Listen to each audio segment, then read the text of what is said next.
Hello everyone! So for today's video ay magluto tayo ng ating ulam for breakfast. Ito po ay para sa isang tao lamang. Ayan. So isang century tuna lang po yung ating lulutuin dahil ito po ay para sa akin lang. Ayan. So yung mag-ama ko kasi ay kumain na. Ako kasi guys ay tulog sa araw at gising sa gabi. Kaya hindi na nila ako inaantay ng agahan.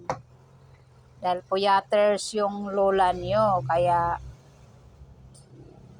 ayan, kakain tayo ngayon na mag-isa.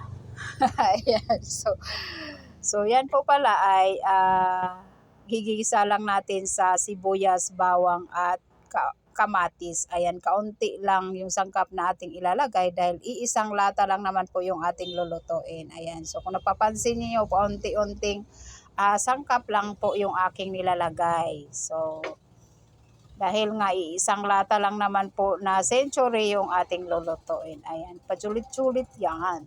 So yan, mikos-mikos lang po natin yung ating mga sangkap bago po natin ibubuhos yung ating isang lata na century tuna.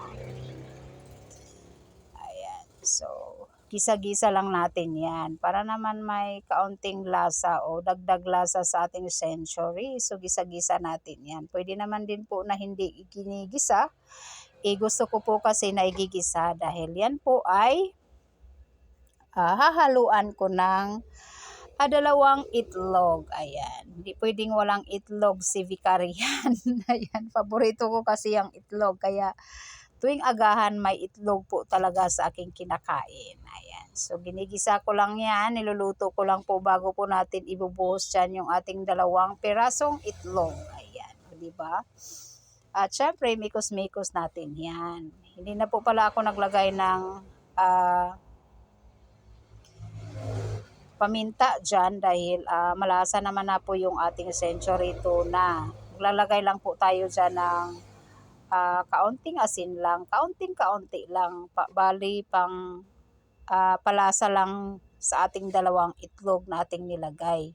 Ayan, so yung kinukuha ko lang na asin yan ay isang pudyot lang po talaga. Iodized salt po yung aking nilalagay para dagdag lasa lang din po sa ating ulam for today's video. Dahil yung century tuna ay malasa naman na. Ayan.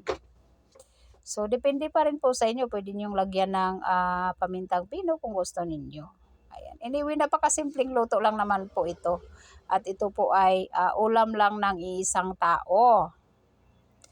Ayan, kung marami po kayong kakain, damihan nyo na ng century tuna kung gusto nyo po na gayahin. Pero itong simpleng ulam na ito ay para sa akin ay tamang-tama lang.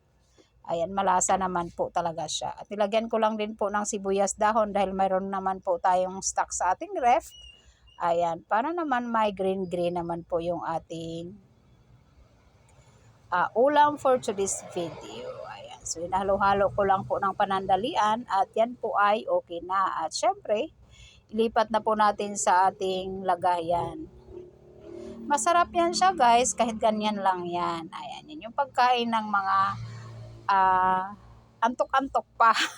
Ayan, naghahalo yung antok at gutom. Kailangan po natin kumain kahit late na. Ayan. Actually, late na po yung aking breakfast. Madalas yung breakfast ko ay nagiging tanghalian na rin. So, iniisa ko na yung tanghalian at breakfast. Kaya hindi talaga pwede na makisabay yung mag-ama sa akin dahil sila ay tulog sa gabi. Ako naman ay gising sa gabi. Ayan. So, maraming salamat guys. Bye-bye everyone. Kain na po tayo. Bye-bye.